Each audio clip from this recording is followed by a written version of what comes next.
Today I'm going to tell you what you need to know to be able to book the cheapest flights possible, and make sure to stick around to the end of the video to see how you can get your flights for almost 100% free.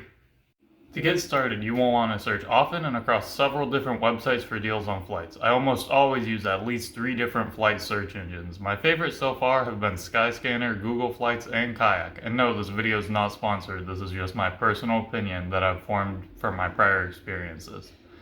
Kiwi is also decent for finding a good deal, but you might want to avoid it, and I'll tell you why.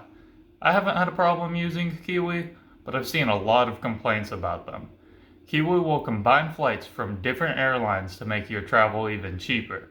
When you do a normal search, airlines will only combine flights with themselves or their partner airlines, which hides the truly cheapest flight possibilities.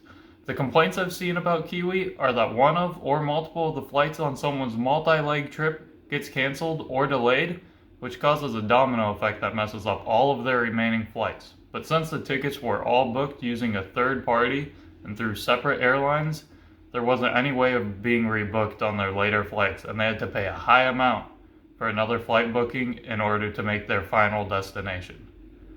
Next off, we've got Skyscanner and Kayak. Both Skyscanner and Kayak have an amazing feature that let you set your destination as anywhere. So if you don't have a specific spot you'd like to go on vacation, this feature will help you find the best deals.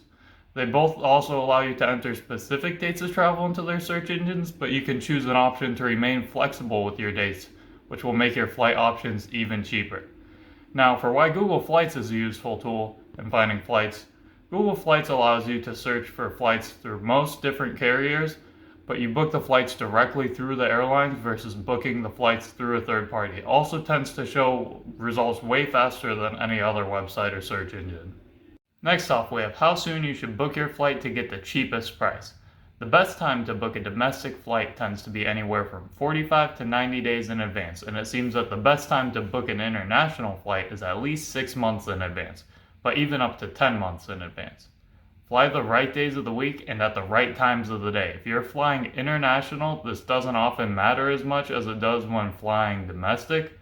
The best days of the week to fly in and out of any cities across the United States are Tuesdays, Wednesdays, and Saturdays. The only time that this isn't the case is if there are any major holidays or major events taking place on the dates of travel or on the days surrounding the travel. The reason that those are the cheapest days to travel is that most people tend to fly on Mondays, Fridays, and Sundays, normally because of their work or school schedule. Late night flights or very early morning flights are usually the cheapest. The actual time of the day that you purchase the tickets does not matter. You may have heard or seen that it mattered before, which it did used to, but now airlines use complex algorithms that change the pricing of the flights as often as they're needed to stay competitive. Now, this tip is one that a lot of people don't do, and it's one of the best ways to find great deals. Even if you don't plan on going on vacation anytime soon, if you have a little bit of free time, just take some of that time and search for flights, because there's always the possibility that you find a great flight deal to a destination that sounds too good to pass up. This especially works well for international flights because you can find great deals on flights that aren't but 6 to 10 months away, which still gives you enough time to get prepared and notify your job, friends, family, or whoever else you need to tell that you're going to be on vacation. It'll also leave you with enough time to set out your itinerary if you don't want to set it immediately. And if you don't think the risk is worth it, you can typically pay extra for a refundable ticket, or if you do have a non-refundable ticket, you still are able to cancel it within 24 hours of booking the ticket. That's due to the 24-hour rule, which requires all airlines flying in the US to issue a full refund on a ticket that's booked within the last 24 hours. Here's something very important that you do not want to overlook. Make sure that your flight ends up being the cheapest one. And let me tell you what I mean by that. Budget airlines will almost always have charges for any baggage, with the common exception of a small personal item. If you know you will need to have any carry-on or checked bags at all to bring on the flight, make sure that you add them to the overall cost of your ticket.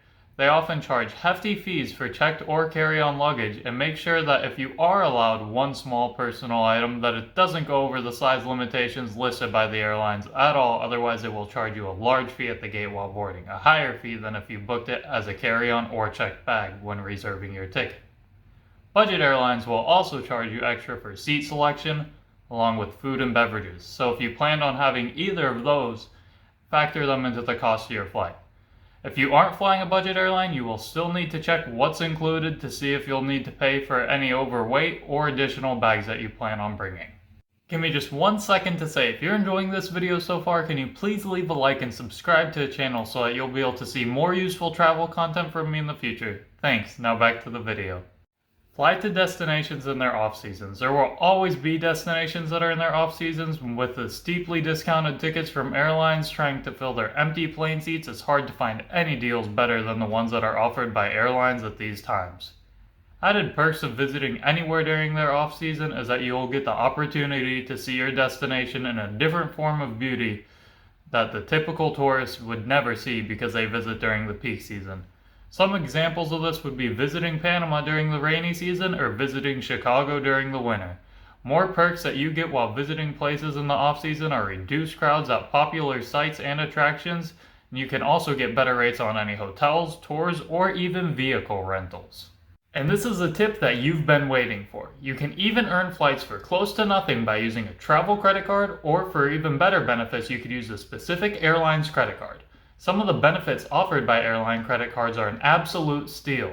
There's airline lounge passes, complimentary checked bags or carry-on bags, complimentary seat upgrades, in-flight discounts, priority boarding access, and more. The level of benefits offered coincides with the tier and the annual fee of the credit card that you choose, and also differs by airline or credit card. The downside of going the route with the airline's credit card is that it locks you into only finding flights on their specific airline or on any of their partner airlines. But if you earn enough points to book a free flight through them or any of their partners, it doesn't matter. Travel credit cards that aren't linked to a specific airline normally have a list of different airlines that you're able to transfer your points to. Credit cards often have welcome bonuses or sign-up offers that you can use to earn a free flight or even multiple flights for close to free. The higher the annual fee of the credit card normally also means a higher welcome bonus. If you don't want to fork out the cash for an annual fee, there are cards with no annual fee that offer welcome bonuses. Just be wary that you have to hit a certain amount of money spent within a certain time frame in order to be awarded your welcome bonus. But the amount of money that you need to spend and the time that you have to do it are different between credit cards. Now, if you don't want to get a credit card or you feel like you already have too many, you can still always sign up for an airline's loyalty program, which will allow you to earn airline miles on flights booked through the airline, along with earning miles on any in-flight purchases that you make. This is a great way to rack up points without a credit card, and it also allows you to get insider access to airline promotions and sales. Thank you for watching today's video. I hope you learned some valuable information from this video and you're able to use these tips to help you book your next flight.